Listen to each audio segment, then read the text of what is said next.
Well, the Big D is live this Sunday evening as we recap a wild, crazy, dramatic divisional round. The NFL, these divisional round games keep getting crazier and crazier from crazier, whether you're in Baltimore, Santa Clara, Detroit, or Buffalo tonight, but a bunch of crazy games with first off, congratulations to the Baltimore Ravens, San Francisco 49ers, Detroit Lions, and Kansas City Chiefs for booking their spots in the championship Sunday. Secondly, please subscribe and like the Spunky Spectrum Sports YouTube page where you can not only see this stream, but see all my videos about the Big Deep Podcast. Speaking of the Big Deep Podcast, you can check out the audio versions of these podcasts, Spotify and Apple. So, what a wild, crazy game.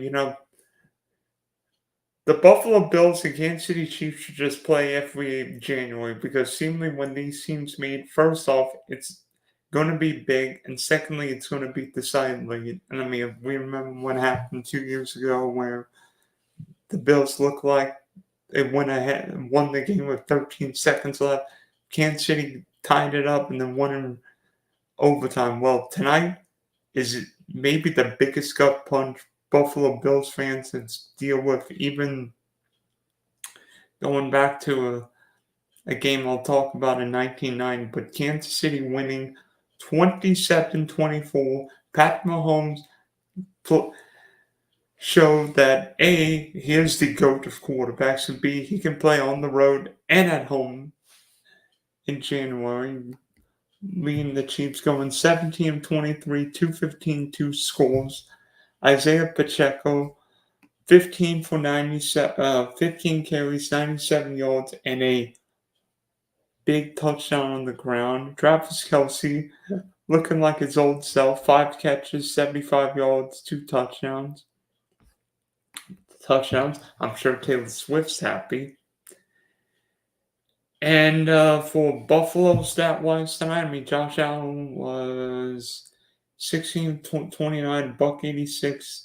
Also leading the Bills 12 for 72 and 2 touchdowns on the ground. Dalton Kincaid, the Bills with 45 receiving yards. Khalil Shakir caught 7 for 44 and a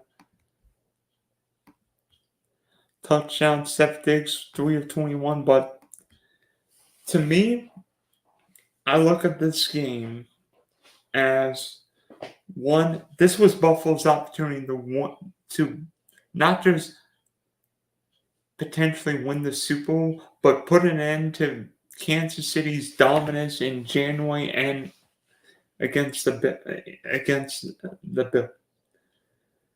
Because Buffalo lost the 2020 AFC Championship, the 2021 Division Round, and it looked like for a good chunk of the game the Bills were going to win. And then Kansas City just kept coming back like champions do.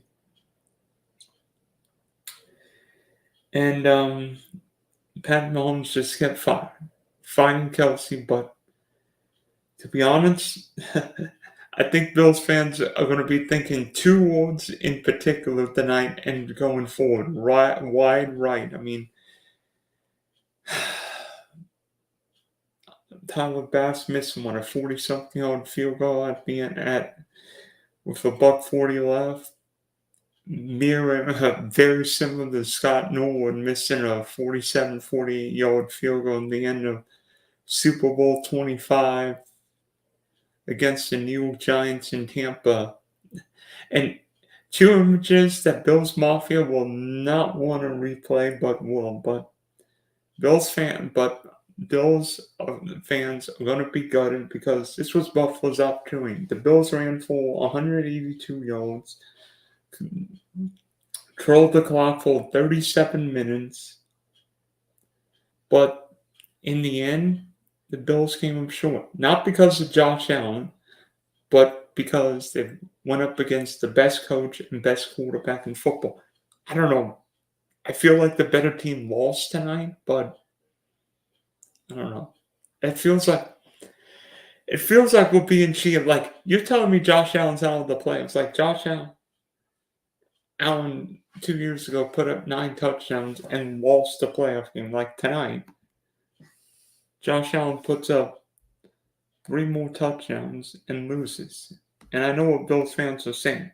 What about the second down throw when instead of throwing a deep pass to Khalil Shakir, he could have hit Steph Diggs for a first down, maybe at least a completion, not a first down. Instead, he goes for the home run and strikes out. But you know, with Josh Allen, he likes to take shots, and I mean, going in with the win in his back, that's time to take shots. You don't want to throw the ball into the wind, particularly against a ball hawking defense like the Chiefs. And unfortunately, that play didn't work out. Third down didn't work out, and then Bass is kicking a long field goal in difficult Buffalo. But I thought there were a couple reasons why Buffalo didn't win. I felt like Buffalo didn't play Travis Kelce well. Now, part of it was Buffalo was seemingly out of linebackers and defensive backs. Like, I think the heard the Bills only dressed full linebacker, and it seemed like everybody was coming in and out of the medical tent. So Travis Kelce was always going to be at an advantage no matter who the Bills put on him. Secondly, that fourth down play looked like the Chiefs only where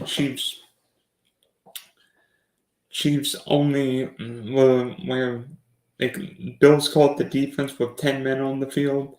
Didn't work out. And then third, you know what happened? The fourth quarter is where games are decided, and Buffalo didn't score. Now, you look back and think, well, basically each team turned it over. Buffalo turned it over on downs, and Kansas City turned it over when Nico Holman fumbled in the end zone, so that canceled out each other. But seemingly the Bills have to win that game. No matter, especially dominating time of possession. I mean, the Bills were more than 3-2 time of possession wise against the Chiefs. And it looked like the Chiefs defense, Willie Gay was out, Mike Edwards was out early in the game for concussion, and it looked like the Bills wanted to run the ball. Maybe the Bills should have gotten Dalton and Kane more involved because nobody could stop him. Only got 5 targets. Shakir was a big factor. I mean, wasn't a big Steph Diggs night. Diggs has been quiet the second half of the year, so it's going to be a long off season for Buffalo fans and for the Chiefs. A, Patrick Mahomes can play on the road. B, Travis Kelce shows he's got gas left in the tank. And C, Steve Spagnuolo and the Chiefs do a great job adjusting because seemingly the Chiefs could not stop a nosebleed running in terms of Buffalo's running game. And all of a sudden, the Chiefs made big plays at the end, a couple incompletions, couple drops, couple missed throws, and all of a sudden, the Chiefs end up winning a game where Pat Mahomes doesn't see the field for most of it. As for Mahomes, he was cool on the pressure. Probably enjoyed this game having Bills Mafia A, boo him, and B, throw snowballs afterwards. And was this the best game that these sides have played? You could argue the game 2 years ago was as big, if not bigger, because of the stalls, but this game might have included more meaning because Kansas City is making more history. Mahomes is going to play in his 6th consecutive AFC championship. How about in Pat Mahomes' 6th full season as a starter, the Chiefs have always played in an AFC championship game. But instead of Josh Allen and Mahomes, it's going to be Lamar Jackson and Mahomes next week. Next week, Andy Reid will be coaching his 11th championship game. Of course, 5 with the Eagles and the last 6 with the Chiefs. And Kansas City keeping up the records, keeping up with the Joneses. Maybe it should be keeping up with the Swifts and Kelseys. We all saw Jason Kelsey with his shirt off the highlight. But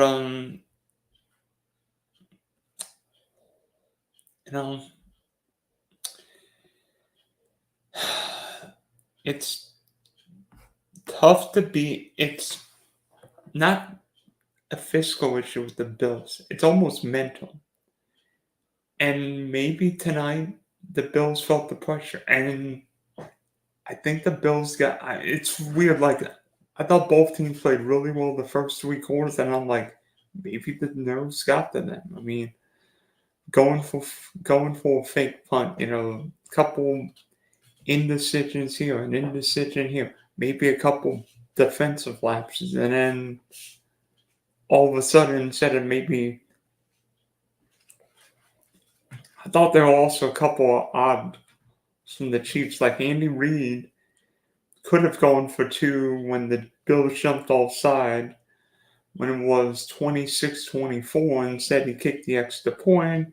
And then the Nico Holtman fumble, where I think we all agree that is the worst rule in football, where you fumble the ball through the end zone and the other team gets on a touchback. But Kansas City showing that championship pedigree, championship DNA, championship toughness. And for the Bills, this feels like a last hurrah. I mean, yeah, Buffalo will be great with Josh Allen in his prime. But the Bills are way over the cap, don't have a lot of young guys, particularly on defense. And this felt like an all-in move. I mean, Buffalo moved up in the draft to get Kincaid. I mean, Josh Allen's still really good. Steph Diggs. I feel like the Bills need another receiver. I mean, maybe the Bills miss Gabe Davis tonight because Gabe caught 4 touchdowns against Kansas City 2 years ago, a big play receiver. It seemed like the Bills missed him. I mean, I think the Bills could have used Kincaid more in the middle of the field and defensively. I mean, neither team really got much of a pass rush. Nobody's act Allen Mahomes practically a snowplow. Very appropriate for Buffalo. Couldn't bring down Mahomes or Allen tonight. But congratulations to the Chiefs making more history, and for the Bills, I know what's not going to be the most popular phrase in upstate New York going forward, wide right. So maybe Kansas City will go wide right to Baltimore next week. So will Taylor Swift be there? Probably. So Buffalo, what might have been, because this felt like a Buffalo Super Bowl team. Maybe the injuries, maybe it was the Kansas City championship DNA, but unfortunately, it's going to be a long winter in Buffalo. So,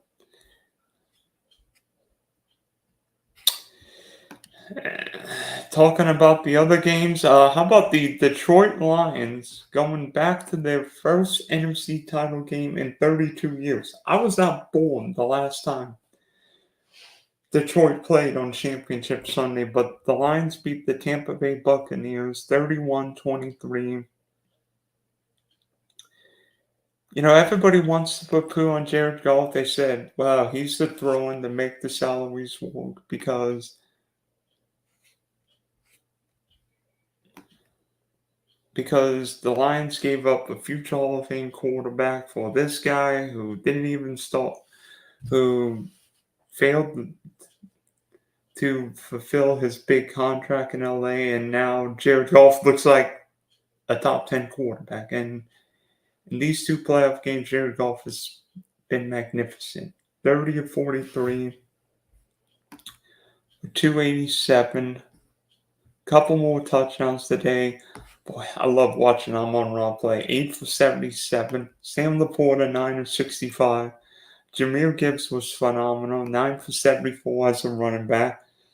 He caught 4 more for 40 yards. How good was Detroit's draft getting Jahmyr Gibbs, Sam Laporta, Brian Branch, and then Campbell, the linebacker out of Iowa? That's why the Detroit Lions are playing on Championship Sunday. Jack Campbell. And for the Bucks, I mean, despite the 2 interceptions, Baker was game. Baker made a number of big throws. Obviously, the first one was deflected, and the second one, Baker's trying to make a play at the end, but Tampa hasn't really gotten much of a running game going. Did a little better today, 89 yards, so not great. Anyway, Baker throwing it 41 times. Mike Evans, phenomenal as always, 8 for 147, and if he could catch, maybe even a few more. Kadon was great. 565. Chris Godwin, a little quiet. Rashad White, big. 4 for 36 as a receiver. But to me, I think Aaron Glenn deserves a game ball, especially for the blitzes, slot corner blitzes. He brought the Baker Mayfield, really confused the Bucs O-line. And if you Branch with a combined 2.5 sacks, Aiden Hutchinson with a sack. I think he's got 8 in his last 4 games. And Hutchinson's a beast. I mean, that one play where he's unblocked, I'm like, how do you leave Aiden Hutchinson unblocked? That doesn't make sense. How do you leave the other team's best defensive play unblocked? That would be like leaving Nick Bosa or Myles Garrett unblocked. But offensively, I mean, even though the Lions gave 23 points, made the plays, and Detroit deservedly won this game. And for Goff, he's more than just a game manager. He can actually throw the football. He's better than Dak. He's better than Tua. We'll see if he's better than Brock Purdy next Sunday night. But the Detroit Lions are going somewhere where they haven't been in 32 years. And they're facing a San Francisco team used to the bright lights, used to the moment. Niners survived a game.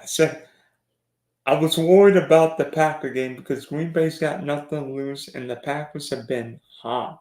But San Francisco winning 24-21. I mean, Jordan Love, despite the interceptions, making some throws. Aaron Jones run for 108 yards. Half those basically came on one play. Romeo Doubs has been Mr. Everything for the Packers, 4 for 83. About Bo Melton and Tucker Kraft catching touchdown pass yesterday.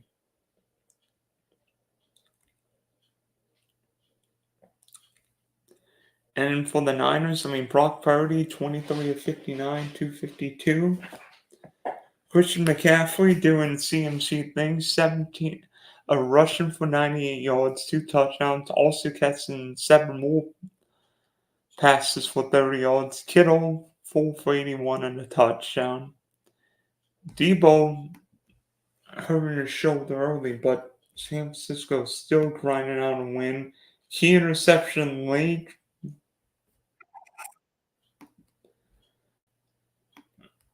Sealing it and giving the 49ers their 4th NFC Championship appearance in the last 5 years.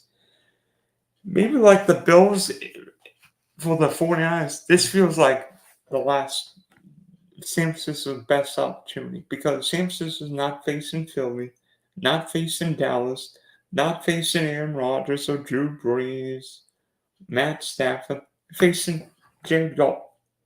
And while Jared Goff has played really well,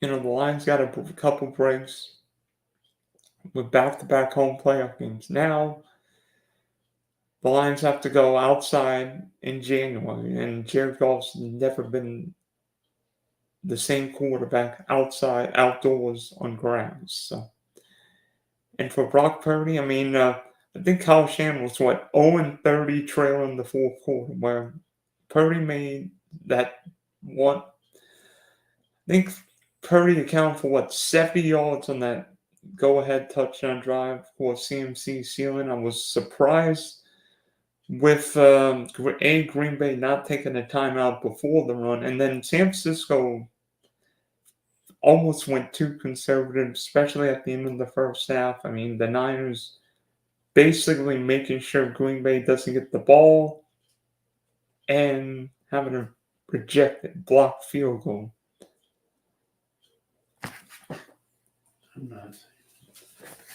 I've got people trying to get in my stream, so basically it's going to be experience against, I don't know if you say, youth.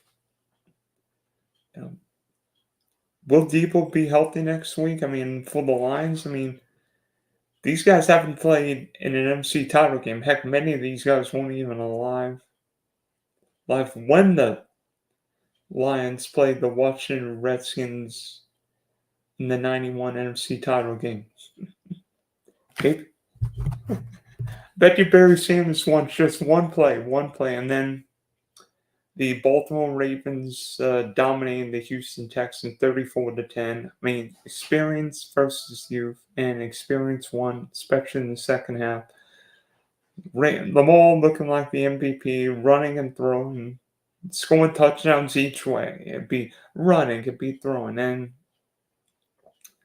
the Baltimore defense, shutting out the Texans in the second half, but really great season for the Texans. Nobody would have predicted Houston, like my Jags last year, winning the AFC South in a home playoff game. Houston has got nothing to be ashamed about itself. And for the Ravens, this is Baltimore's chance. This is Lamar's chance to get that monkey off his back, get a Super Bowl, and show that Lamar is a great quarterback in the game. And Baltimore's defense, this feels like, what Baltimore did in the second half yesterday reminded me of what John Harbaugh's brother Jim in Michigan did all year. Just run the ball, grind out the game. Run the ball, eat up clock, tire out the defense. It's like face Lamar would give me a headache. Well, I think the Ravens just ground down the Texans and looks so much like watching Michigan against Penn State, Ohio State, Iowa, or Washington. So the Niners host the Lions, the Ravens host the Chiefs next week on Championship Sunday. Ooh. So we get Jared Goff, Brock Purdy, Patrick Mahomes, and Lamar Jackson. Amon-Ra, Christian McCaffrey, Travis Kelce, and Zay Flowers. Yeah, so how about Kansas City's reward for beating Josh Allen tonight? Oh yeah, go on the road and face Lamar Jackson. Oof. That's gonna be interesting. Can Pat Mahomes win a second consecutive road playoff game? I'm kidding, of course. Detroit hasn't been to a Super Bowl ever. The Niners haven't won a Super Bowl since the middle 90s. The Ravens last won a Super Bowl a decade ago. And I think the Chiefs won a Super Bowl last Tuesday, right? So, crazy divisional round. That's why the divisional round is the best weekend in the NFL. 4 games, and 3 of them decided late. So, congratulations to the Ravens, Niners, Lions, and Chiefs. the Big D will be here breaking down Championship Sunday, have guests throughout the week, and ready to for for football next Sunday at 3 and 6:30. So for now, the Big D is peace out, y'all.